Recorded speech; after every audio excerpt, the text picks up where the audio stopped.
Coming up, we've all been there. Remember when a particular band came out of nowhere and dominated radio and MTV with a big album and a bunch of hit songs, and it looked like the start of a massive career. But then the band sputtered and they never had another hit. And a few years later, you might hear their old hit and go, what ever happened to that band? Well, today, we have a special edition of Bottle Lightning counting down those intriguing stories, including a frontman who was overheard singing in a college dorm shower. His future bandmate proposed they team up on the spot from hearing that shower song. And then years later, David Letterman boosted their album sales into the millions when he promoted it on his show. Then there was the band who put an ad on MTV for a new lead singer. They got 500 cassettes in the mail overnight. They all sucked. But a friend took pity on him and recommended a saxophone player who secretly had a great voice. They had 3 huge hits and a #1 album and became the #1 band of the last year of the 80s. And then they never put out another song ever again. Let's do this.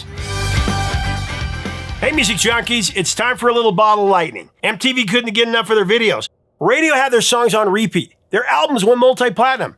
But then it was one and done. Or not much more than that. We thought they would be bigger. 9 bands that hit it big and then fell off just as quickly. All right, the number 9 spot, we've got those crazy Spin Doctors.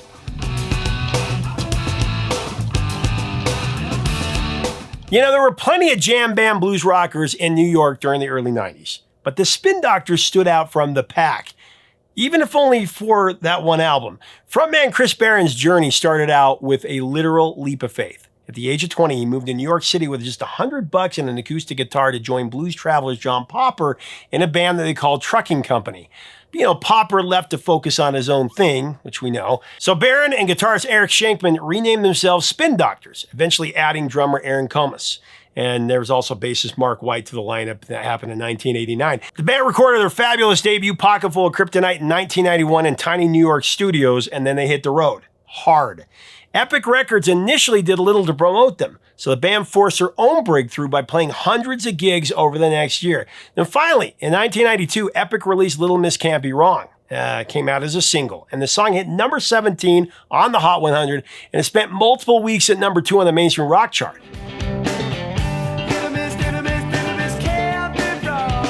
Barron later admitted the seemingly upbeat track was actually written about his abusive stepmother, the woman who told him, "You're gonna die in a gutter."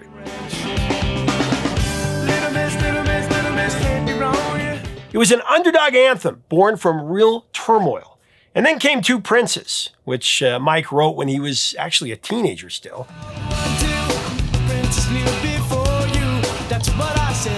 It came from his fascination with Lord of the Rings, and initially when he recorded it, the tempo was really fast, but it wasn't working. So he slowed it down and he changed the lyrics and it became a smash.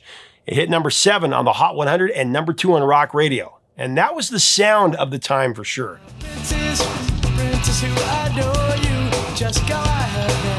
I mean, MTV and radio couldn't get enough of these songs. You heard them like crazy. Spin Doctors became an overnight sensation. After a year of grinding, Pocketful of Kryptonite shot to number 3 on the Billboard 200 and it went on to sell 10 million plus copies worldwide. But then just like that, they were gone. Would it be so bad to simply turn around and to see I ain't got no future or family tree, but I know what a prince never ought to be. Their second album, Turn It Upside Down, struggled straight out of the gate with a weak lead single, Cleopatra's Cat. Cleopatra's Cat and me. That stopped cold at number 84 on the Billboard Hot 100. Not a good look. The next single, You Gotta Let Your Heart Go Too Fast, it did okay on rock radio, but after that, the band fell off a cliff. Key members started leaving, and their next couple of albums disappeared into the ether.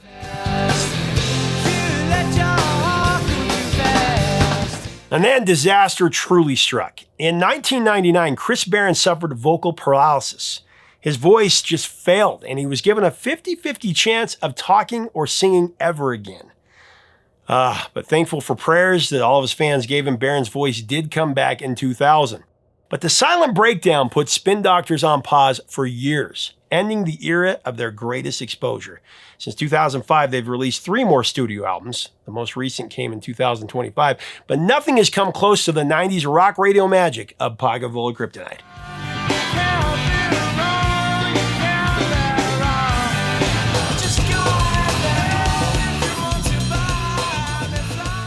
So we've reached the number 8 position, and I've got the most famous haircut band ever. Can you guess it? Yeah, Flock of Seagulls.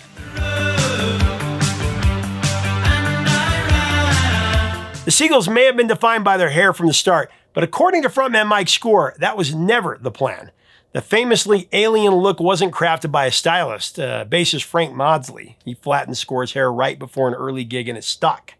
MTV loved it, and they pushed the image. Score admits, and I quote, "I didn't think our image ever dominated the music, but I know MTV thought it did. It was a blessing and a curse that helped them explode in America, and now the man who is defined by his hair is actually bald."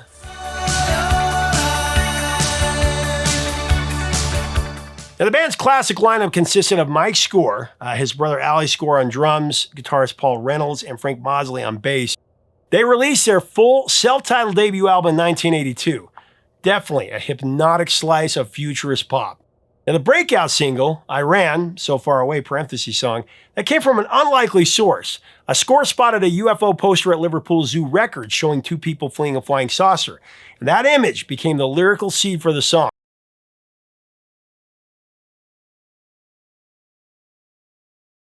On the Hot 100 and number 3 on Billboard's mainstream rock chart in July of '82. And from the futuristic music video that cost pennies on the dollar, they became the face of MTV.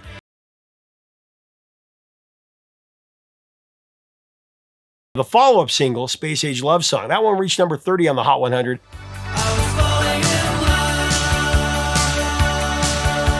And even though its chart position was low, it's probably the best song of that year. Anybody that's watched the show knows I love Space Age Love Song. I think it's one of the best songs of the 80s.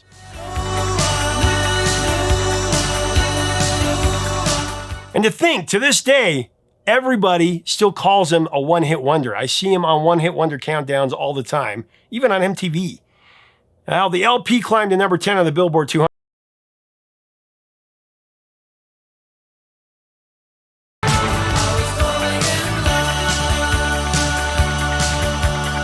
Now, the lead single from their next album, the infectious Wishing I Had a Photograph of You, that hit number 10 in the UK, and it went to number 3 on the US rock charts, and it was a top 40 hit here. If I had a photograph of you. From there, they looked ready for a huge breakout.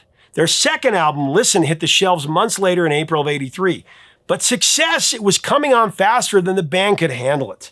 Score would say they were drifting apart just as fast as they were rising. Spend my life just wishing. The band went from club dates to opening for the Police in stadiums within months.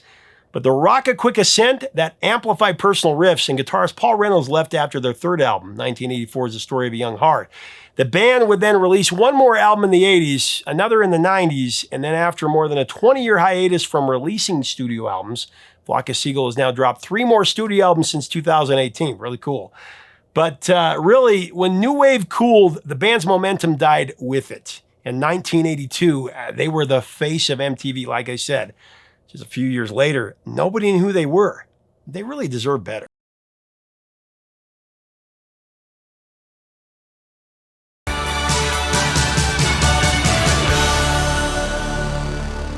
All right, coming in at number 7, I've got the Wallflowers, fronted by Jakob Dylan, who's related to some Dylan guy.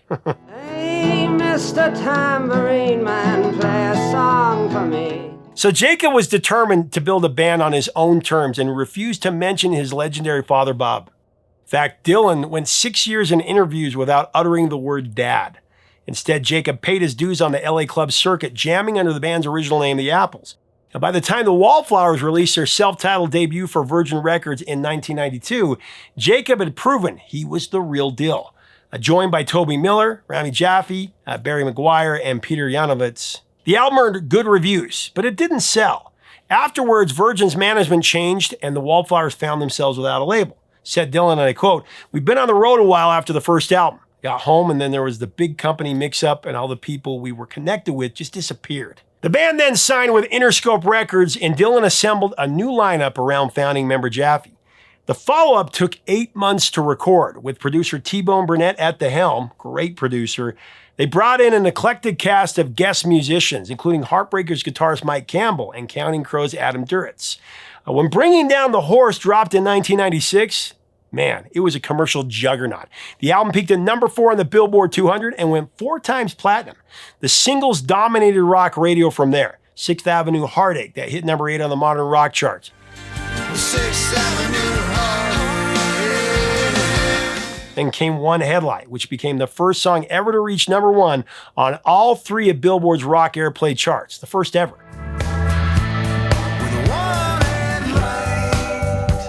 It also climbed to number 2 on the Hot 100. Huge hit.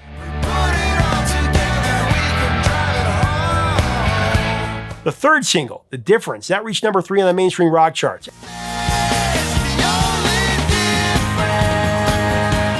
And a fourth single, Three Marlenas, reached number 17 on the US modern rock chart.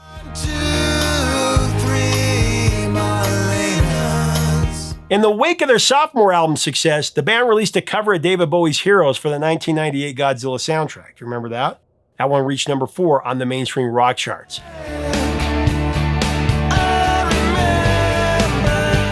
From there, the Wallflowers looked primed to continue their upward trajectory. It was big. However, it would be a long 4 years for fans between albums.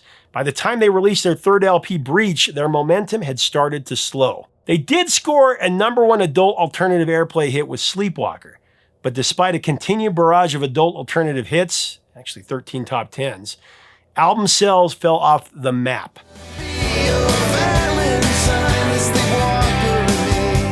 Breach did go gold, but their next 4 albums failed to even make that distinction. It was clear that the Wallflowers had stepped out of the limelight, and that 4-year gap just killed them. Man.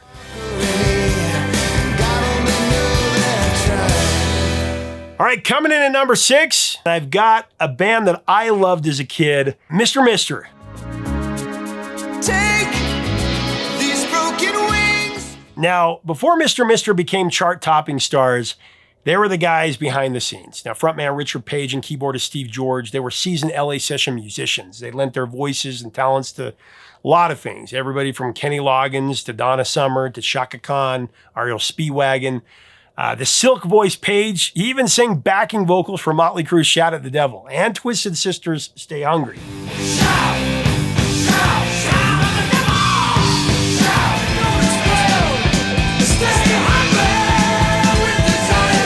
That was quite an experience for him, I'm sure. Meanwhile, guitarist Steve Ferris, he laid down a solo for Kiss and nearly became Ace Frehley's replacement. And Chicago actually tapped Richard Page to be their frontman for the departing Peter Cetera, as did Toto. But he believed in his own band, Mr. Mister. They may have seemed to appear out of nowhere in '85, but the truth is they'd already infiltrated rock royalty. Page and George went way back. They were buds from boyhood. They were from Phoenix. They first played together in a jazz fusion outfit called Pages in the late 70s. Great band. Band recorded 3 albums, but never caught fire. When Pages dissolved in '81, the duo returned to session work. In '82, they recruited guitarist Steve Ferris, who had been working with Eddie Money, and then veteran session drummer Pat Mastelotto. They jokingly dubbed themselves Mr. Mister. Their 1984 debut, I Wear the Face, flopped, and the album disappeared without a trace. But the band didn't give up. Even though they got offers to join other bands, they still believed in what they were doing. They went back into the studio and recorded their sophomore effort, Welcome to the Real World. Released in June of 1985, it was massive. And learn to fly again, learn to live so free. This time everything clicked. The first single, Broken Wings, was a song that it's about the band trying to rise above addiction. The book of love will open up and let us in. It was one of the most haunting number 1 hits ever, and it defined the mid-'80s, let's be clear. You really wanted to focus in on... I just felt like we had something really strong, and I just didn't feel like it was time to abandon that. But John Lang and I, really close friends, went through a lot of stuff, Steve George, of course. And we got into the thing that everybody was doing at the time, which is doing tons of drugs and, just partying and going to studio. I mean, you go into a session and guys would have these 3-gram vials of coke, like sitting on their synthesizer, and people were chopping it up. It was like, Freud used it, it's not addictive, and it's a creative person's thing. Well, that's how we kind of all got into that. But of course, we've seen the damage done. And it really kind of like derailed me seriously for a few years. Coming out of that and deciding that wasn't going to be a part of our lives anymore. It was really what Broken Wings was about. The follow-up, Kyrie, was just as great. It duplicated that feat in March of '86, hitting number 1 for 2 weeks. 2 number 1 hits.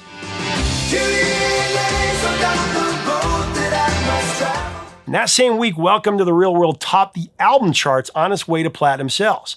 A third single, Is It Love, that peaked at number 8 on the Hot 100 for a top 10 trifecta.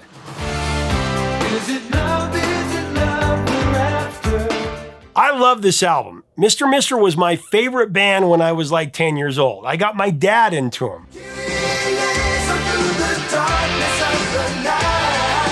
I thought they were going to be massive. I was dead wrong. In 1987, Mr. Mister released their third album, Go On, happened on September 8th of 1987. Unfortunately, it could not match the hype of Welcome to the Real World. The songs, they just didn't have the same magic. It made it as high as 55 on the Billboard 200, 54 spots lower than its predecessor. I mean, the record did manage one pretty good song, the top 30 single Something Real.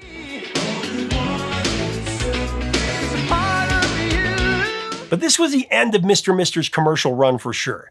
They had 3 huge hits and a huge number 1 album, and then they vanished into thin air.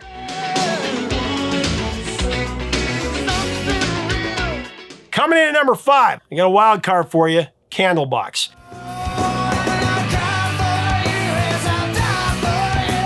This Seattle foursome emerged at the tail end of the grunge scene in the early 90s, dialing back the punk and indie grit and leaning into bluesy classic hard rock.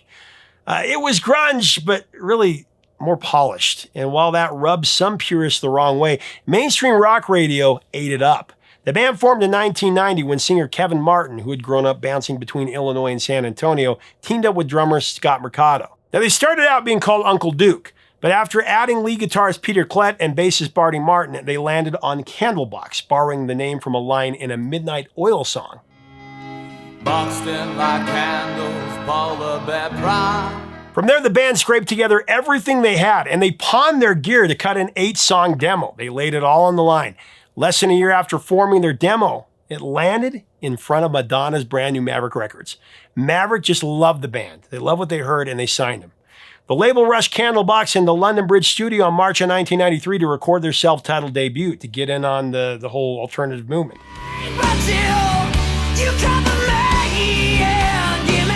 When it dropped later that year, it came with a lit fuse. The first single, Change, that began building buzz, but it was the follow-up, You, in 1994 that broke them into mainstream rock radio.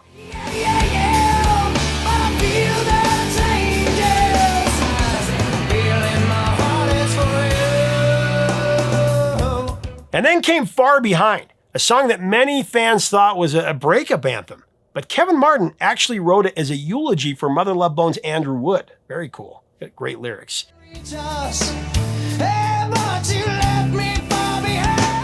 Andrew Wood would have been one of the greatest frontmen ever.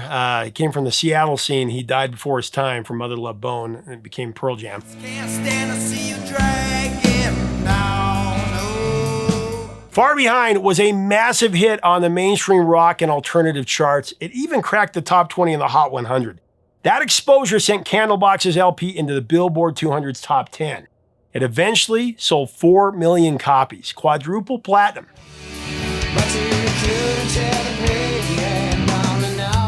But then fast forward to 1995 and the release of Candlebox's sophomore album, Lucy.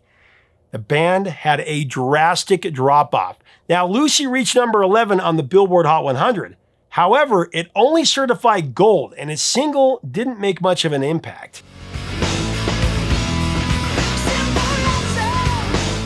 Simple Lessons did well enough, but the magic was waning. In total, Candlebox has released 8 albums, but each has continued to decrease in sales and chart position. They were big one year, gone the next. So here we are at number 4. I have a band that seemed destined to be one of the biggest bands of the 90s, but they fell hard. And part of it was because their band name was really bad. It really became a long-term killer. Talking about Hootie and the Blowfish.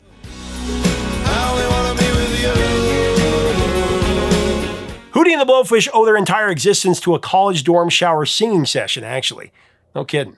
In 1985, guitarist Mark Bryan was walking through the University of South Carolina's dormitory when he heard someone singing. The voice stopped him dead in his tracks. Brian tracked down the source. It was Darius Rucker. He was belting out tunes in the shower. Not exactly sure how that all went down exactly, but the story goes that he recruited Darius on the spot. Together with bassist Dean Felber and drummer Brantley Smith, they formed a band and gave it the goofiest name imaginable, Hootie and the Blowfish. When they later landed a record deal, the label executives begged them to change it. But, they refused. They'd already built a loyal following in Carolina under the Hootie name, and it was just too late to start over. So after an aborted deal with JRS Records, the band self-financed an EP featuring Hold My Hand, and it sold at gigs. And it sold really well. It moved over 50,000 copies. That big hustle caught Atlantic Records' attention, and in 1994, they released their debut album, Cracked Rearview, one of the biggest debut albums ever. You probably remember how big it was. 22 million copies sold worldwide. But really, the album didn't explode right away. In fact, it was a slow burn, climbing the charts for months. But then came the moment that shifted things into overdrive, back when these things could happen. 6 months after its release, Hootie performed on The Late Show with David Letterman. It's entitled Cracked Rear View. I have a copy of it right here in the very popular CD format. The next day, sales more than tripled, and they just kept going.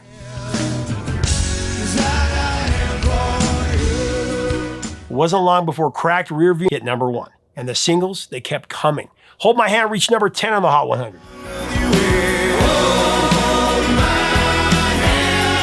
Let Her Cry hit number 9. Only Want to Be With You climbed to number 6. Sorry for myself, saying let her cry. I've been looking for a girl like you. And Time landed at number 14. 4 massive hits. Cracked Rearview was a powerhouse, spending 5 weeks at number 1 on the Billboard 200 in 1995.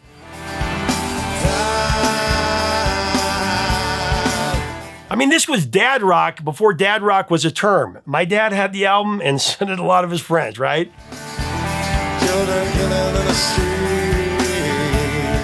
Clearly, Hootie was primed for a larger-than-life career, right? Right? Well, to be honest, their follow of Fairweather Johnson, it didn't do half bad. Sold 3 million copies in the U.S.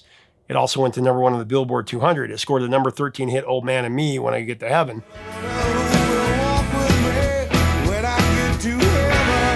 But they went from selling 22 million to 3 million. And then a few years later, they couldn't even sell 1 million. Hootie fell hard. They did have one more platinum album in 1998, Musical Chairs. But the new millennium would see a steep decline in album sales and chart hits. But man, what a start. And you know what? They're still kicking around. They toured. They're selling out big places. So, the nostalgia factor is kicked in. But man, a lot of people thought they were going to go straight to the top for a long time. I really think it was that name. Hootie and the Blowfish, it's hard to take seriously.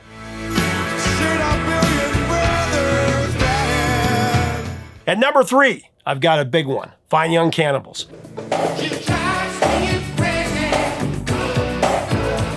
Before there was FYC, there was the Beat, or the English Beat as they were known here in the US.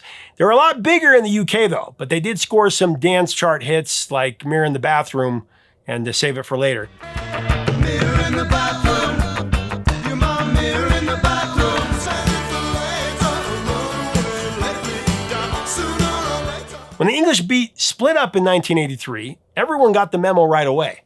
Guitarist Andy Cox and bassist David Steele, they were blindsided. Vocalists Ranking Roger and Dave Wakeling, they dropped out, but they didn't bother telling Cox and Steele, according to them. In fact, they didn't know until the band's accountant called them and told them it was all over. Roger and Wakeling formed General Public, right? Tenderness.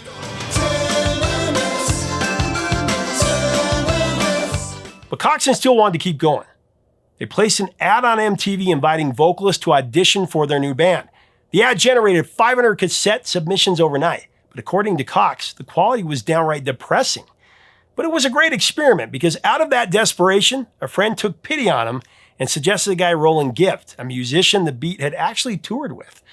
Roland Gift, he was a saxophone player. Nobody knew that he could sing. It was a secret.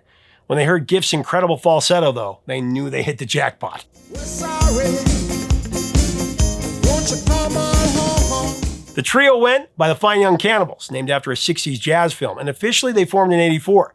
Their self-titled debut dropped in 85, and the album topped out at a disappointing number 49 on the Billboard 200, but okay. In 87, they connected with director Barry Levinson for the comedy Tin Men. That film had FYC appear as the house band, and 4 new songs placed on that soundtrack, including Good Thing.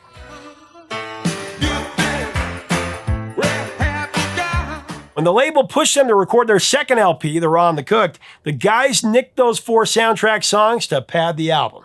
For the new material, the band joked that the only producer they'd work with was going to be Prince. Instead, they got Prince's engineer David Z. Next best thing. They worked with David Z on a few tracks, including She Drives Me Crazy, and created that iconic snare sound by whacking a drum head with a wooden ruler. And then they tweaked the EQ.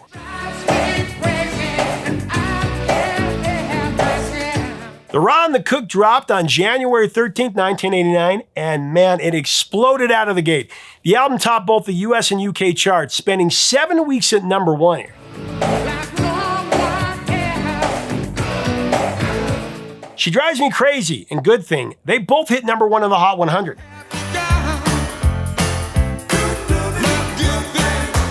Now, a third single, Don't Look Back, peaked at number 11. They were the number 1 band of 1989, and their future looked massive.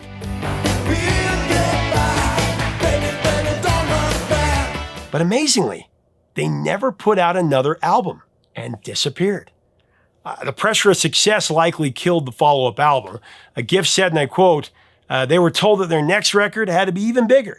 It paralyzed them. Behind the scenes, managerial chaos made everything even worse. One manager died of an overdose, and another pitted the band members against each other. By the end, the guys were showing up to gigs in separate cars, and by 1992, Fine Young Cannibals disbanded.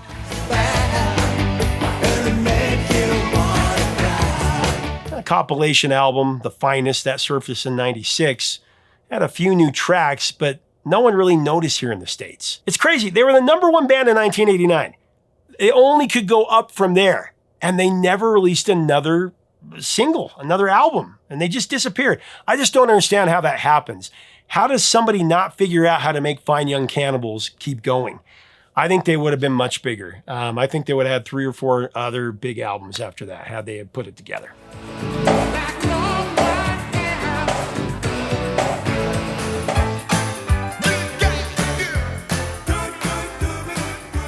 Counting it down to number 2, our bridesmaid position, I'm going with one of the greatest supergroups ever formed that should have been bigger. The powerhouse known as Asia.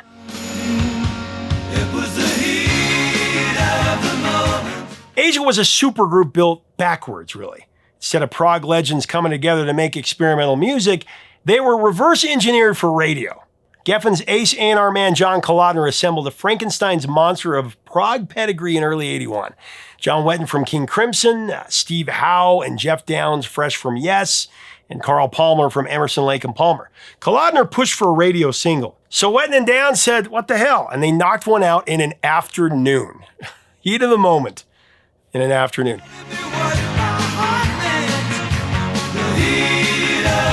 Heat of the Moment producer Mike Stone, fresh off of Journey's Escape, cut it at London's Townhouse and Marcus Studios. What a great song.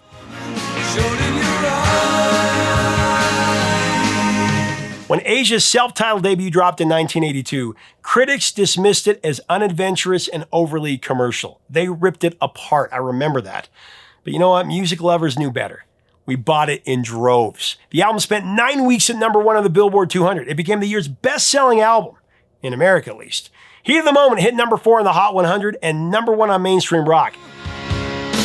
The disco hotspot's holding the charm for you. Now, the follow-up, Only Time Will Tell, that reached number 17 on the Hot 100 and cracked the top 10 on rock radio. The time will tell.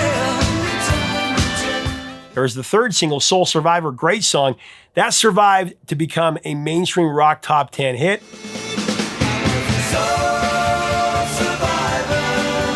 And though the blockbuster debut cast a long shadow over their beta album, Alpha, the band scored another mainstream hit, Don't Cry, in 1983.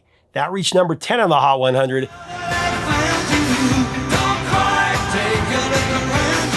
The album also produced another 3 top 25 rock hits. They were primed for a breakout to be one of the biggest. But by the time Astra arrived in '85, lineup changes and reduced momentum dulled the supergroup's sheen. The group went on hiatus for a few years, only returned in the 90s with a revolving door of musicians cycling in and out of the band. Since then, Asia has continued to persist in various forms, releasing a total of 13 studio albums along the way. But even huge fans of the band have never heard most of those albums. If they had held on to the same band and focused the music more, I'm telling you, Asia could have been one of the biggest bands of their era. Right there with Journey and Foreigner, but it wasn't to be. Across the sky, this lie is over. Seriously, what a waste. Fine Young Cannibals and Asia could have been two of the biggest bands of the 80s, and they found a way to screw that up. This is crazy.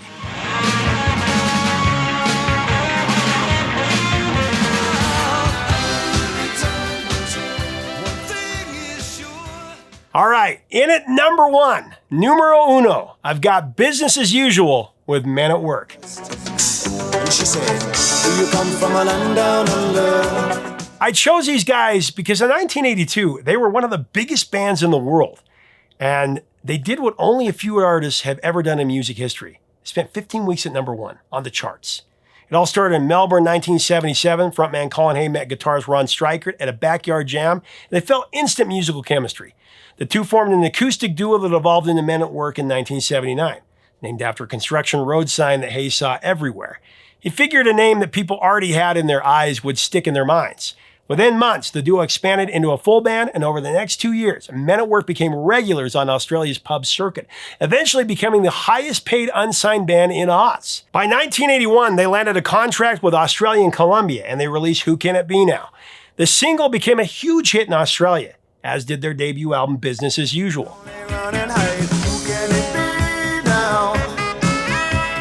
The album spent months at number 1. CBS Records' U.S. executives rejected Business as Usual twice, though. They were convinced that it had no hit songs. Colin Hay later called them idiots, which they were. When Business as Usual finally got a U.S. release in April of '82, it caught fire.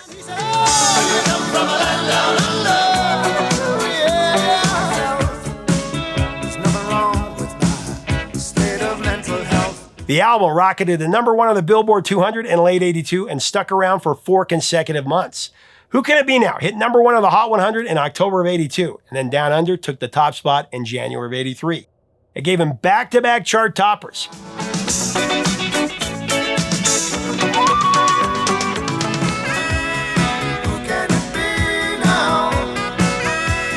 Men at Work became MTV darlings. They won the 1983 Grammy for Best New Artist and were on the cover of Rolling Stone.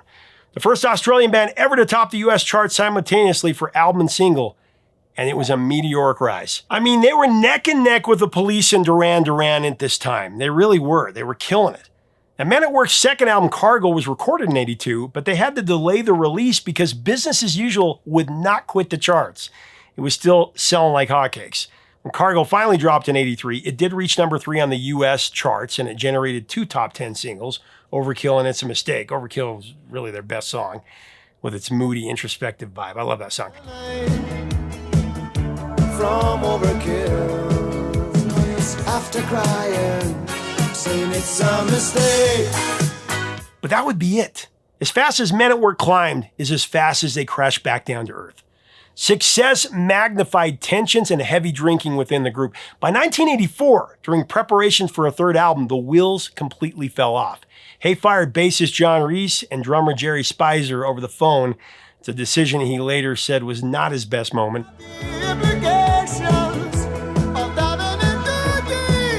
Men at Work's third album, Two Hearts, it went gold in '85, but it failed to generate even a single top 40 hit. By early 1986, the band had splintered. The band that once conquered the world from down under ended in heartbreak and turmoil. In about 3 years, they went from riches to rags. But man, did Colin Hay, he's had some great solo stuff. Well, I mean, I can't believe it. In 1982, they're on top of the world. By 1986, they've been forgotten.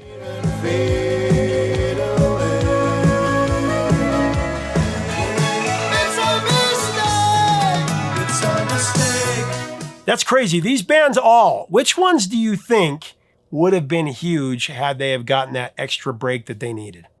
I think Fine Young Cannibals and Asia and Men at Work are the 3 that I think. Hootie, maybe if they had a better name. I don't know. What do you think? Am I crazy? What are your bands that you think would have been huge when they had, their first couple of songs or albums do well? Should we do another countdown? Because there's plenty more of these bands that could have been great. And they were great for a couple of years. I love these stories. Let's have a great discussion. Let's celebrate it below. If you like our content, we invite you to subscribe. Till next time, 3 chords and the truth, my friends.